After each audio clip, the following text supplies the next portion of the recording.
Hey Elijah, so just going over kind of the comparison with the riparian condition assessment and river styles. And I guess the first thing that we both know that's worth noting is that we're not comparing necessarily the same thing because our approach is more based on riparian, whereas yours is the river styles is more geomorphic condition. But just looking at these are the distributions for the entire watershed. So in ours, we're getting a lot more intact and good, and a little less moderate, and then just a little bit of poor. And in yours, you have a lot. This is probably the biggest difference, I guess, is the intact. We have a lot more, and you have a lot less. And I guess the truth, of course, is probably somewhere in between. I think one of the reasons we're getting more intact and good than you is that you can't really pick up grazing inland fire if it's not coded as agricultural. But just so we can kind of meet in the middle, I was looking over this. So here's your river styles condition output, and then here's our RCA.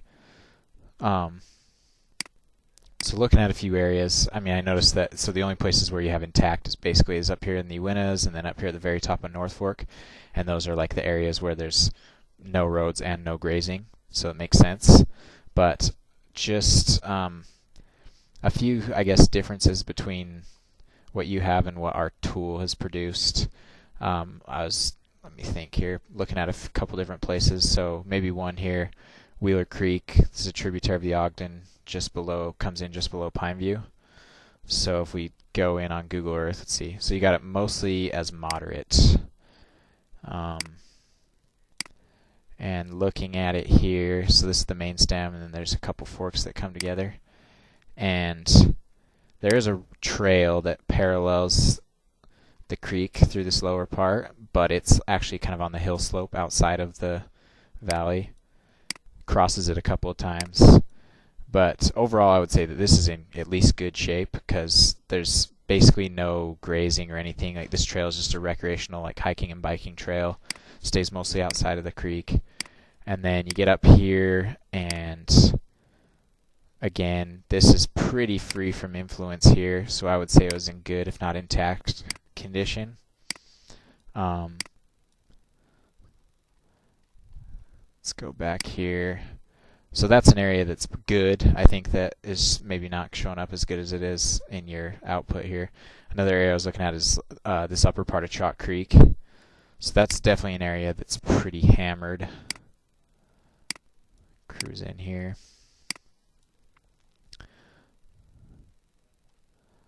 It's got the road in the valley bottom, and you can tell it's pretty heavily grazed and whatnot.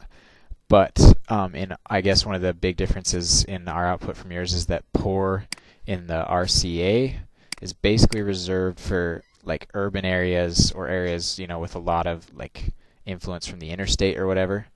So that's kind of the difference between moderate and poor, at least in the RCA. Is moderate's more for like the grazed farmed areas, where poor is like more of the urban areas. So this, I would say, is more moderate than poor, just because there's not any like urbanization or anything along the stream here, just the road.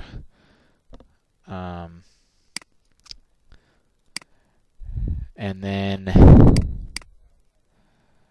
kind of along those same lines, this is an area where I've been a lot, up here at Wheatgrass Canyon above Causey. So that's good, but I think that it should probably be intact because it's roadless. There's just a hiking trail. There's no grazing or anything up through here.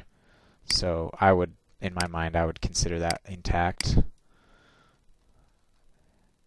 And then these headwater streams here that come in to the Weber off the east side of the Wasatch Front, those kind of, I think you have the right idea. There's like a gradient where they go from poor to better. But I would say up in the headwaters, they're pretty much intact. There's a few like roads cutting around the mountain and stuff, but overall, like where the streams are, I don't think there's much impact. So yeah, I mean, I think overall our patterns are the same, but it just shows up pretty different in those charts because you're a little more restrictive on the good and intact, and then we're a little more liberal because we can't pick up that grazing with the land fire. So yeah, that's just kind of, I guess, the take that we've had looking over it. For example, just remembered, like here in Upper Lost Creek, I think that ours shows up a lot better than it really is. If you look at it, it's pretty much all good and intact. But like we know that there's a lot of grazing up there. It just doesn't get picked up in land fire. It gets coded as, sagebrush, upland stuff like it is. So this is probably more accurate. But yeah, just let me know if you have any thoughts or anything else, and hopefully we can meet up in person sometime and kind of go over these outputs together.